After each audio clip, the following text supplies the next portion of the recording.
నమస్తే, welcome to Andhraprabha. నేను ప్రశాంత్.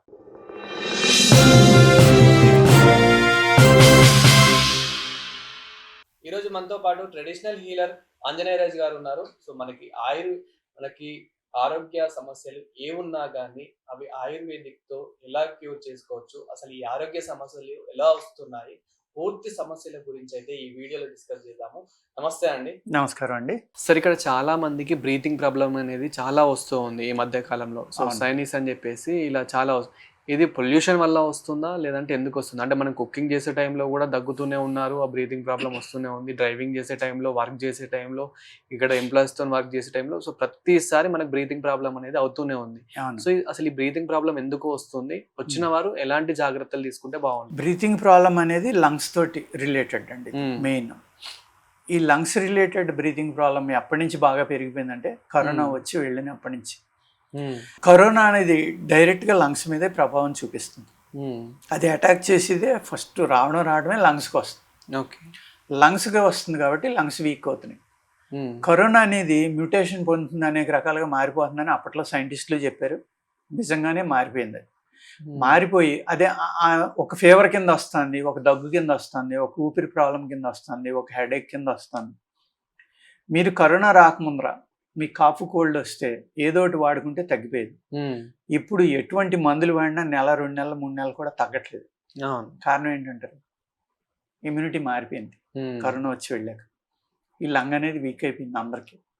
అలాగే లంగ్ ప్రాబ్లం వచ్చిన వాళ్ళు ఎట్టి పరిస్థితుల్లో చన్నీళ్ళు కానీ, ఐస్ క్రీమ్స్ కానీ, కూల్ డ్రింక్స్ కానీ, ఈ చలికి సంబంధించిన ఏవి తీసుకోకూడదండి. అది వెంటనే పెరిగిపోతుంది.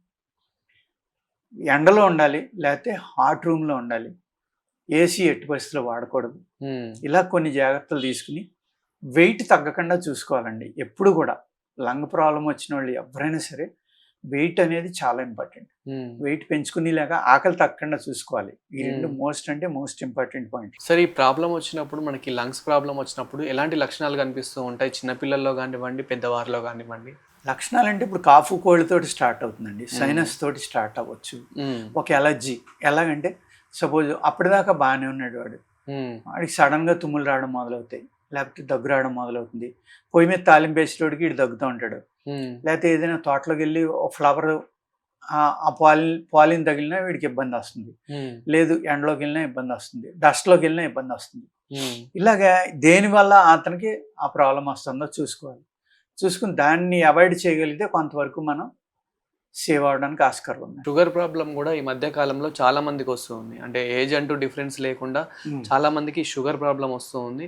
కానీ ఈ షుగర్ని కూడా ఆయుర్వేదిక్తో క్యూర్ చేయొచ్చు అని చెప్పేసి వింటూ ఉన్నాము. సో అసలు ఇది షుగర్ ప్రాబ్లం ఎందుకు వస్తుంది, వచ్చిన వారు ఎలాంటి జాగ్రత్తలు తీసుకోవాలి? అదండి, ఆ జాగ్రత్తలు ఇంపార్టెంట్ మందు కన్నా. ఎలాగా అంటే గ్లూటెన్ ఫుడ్ తినకూడదండి. ఫస్ట్ థింగ్ ఏది, గోధుమ మైదా తినకుండా. మీరు బ్రౌన్ రైస్ అంతకంటే మంచిది గోధుమ మైదా కన్నా కూడా. అది మన ట్రెడిషనల్, అంటే మన జీవన విధానంతో పాటు వచ్చినాయి. అలాగే జొన్నలు, అలాగే కొర్రలు, అలాగే గంట్లు, చోళ్ళు, ఇలాగ అనేక రకాల ఆహార పదార్థాలు ఉన్నాయి. ఇక్కడ ఈ గోధుమ అనేది మన దేశానికి కాదు, ఒకప్పుడు తర్వాత వచ్చింది.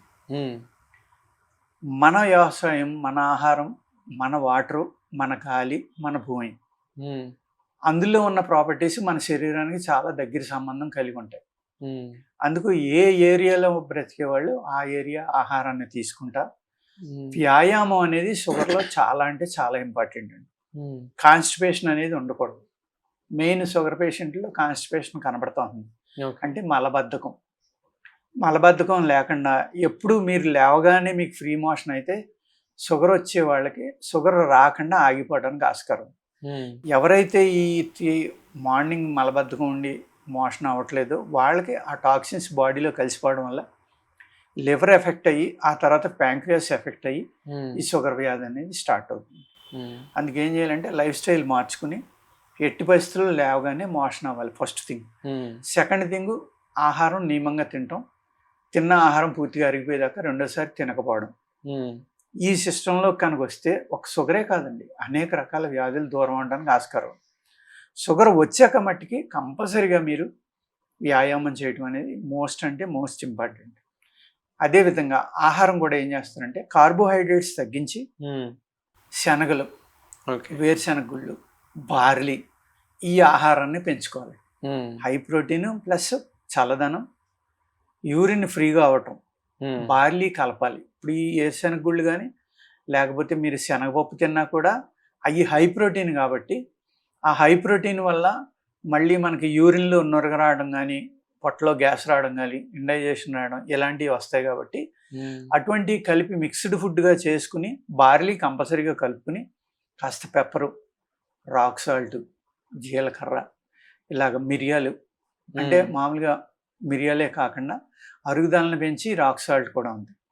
ఈ కలుపుకొని మీరు వాటిల్లోని అది దోశగాను చపాతీగాను ఇలాగ తిన్నారనుకోండి, మీకు ఆకలేదు, విపరీతమైన బలము, మీకు కావాల్సిన ప్రోటీన్స్ అన్నీ అందిస్తాయి.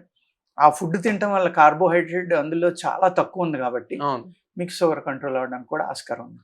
సార్, ఎప్పుడైతే మనకు షుగర్ వస్తూ ఉంటుందో, సో ఈ షుగర్ లక్షణాలు అనేటివి ఎలా కనిపిస్తూ ఉంటాయి ఒక వ్యక్తిలో? అంటే అందరికీ ఒకలే ఉండవండి, ఇక్కడ అదే మిస్టేక్. కొంతమందికి విపరీతమైన ఆకలి వస్తుంది, కొంతమందికి అసలు ఆకలి, కొంతమందికి తినబోతే నీరసం వస్తుంది, కొంతమందికి తింటే నీరసం వస్తుంది. అంచేత ఇక్కడ మెడిసిన్ అనేది ఎలా ఉంటుందంటే ఆయుర్వేదాలో శరీర తత్వాన్ని బట్టి మనిషికి డిఫరెంట్ కాంబినేషన్లో మెడిసిన్ ఇవ్వాల్సి ఉంటుంది. అలాగే హైటు, వెయిట్, ఏజ్, అతనికి ఉన్న ఇతర ప్రాబ్లమ్స్ ఇవి కూడా చూసి మెడిసిన్ ఇవ్వాల్సి వస్తుంది. వేసుకునే వాళ్ళు కూడా పాజిటివ్ థింకింగ్ తోటి వేసుకుంటే ఆ మెడిసిన్ చాలా అద్భుతంగా పనిచేస్తుంది. చాలామంది మాకు చేదుగా ఉన్నాయి వద్దు, పొడేలు వద్దు, కషాయాలు వద్దు, ఇలా కండిషన్స్ పెడతా ఉంటారు మా దగ్గరికి వచ్చి. అలా ఇవ్వాలంటే మందులు తగ్గవండి. ఎందుకంటే చేదుగా ఉన్నా తీసుకోవాలి, కషాయం ఇచ్చినా తీసుకోవాలి, గుటికిచ్చినా తీసుకోవాలి. అంతే తప్ప మనకు వ్యాధి వచ్చింది సుఖం కోసం కాదు కదా. లేదంటే మందు మానేసి ఆ వ్యాధిని ఎంజాయ్ చేయటమే, దాంతో ఏదో ఒకటి అయింది అని వదిలేయటం. దాన్ని జబ్బు తగ్గాలి అన్నప్పుడు డాక్టర్ చెప్పింది ఇన్ని తీరాలండి, అప్పుడే తగ్గుతుంది.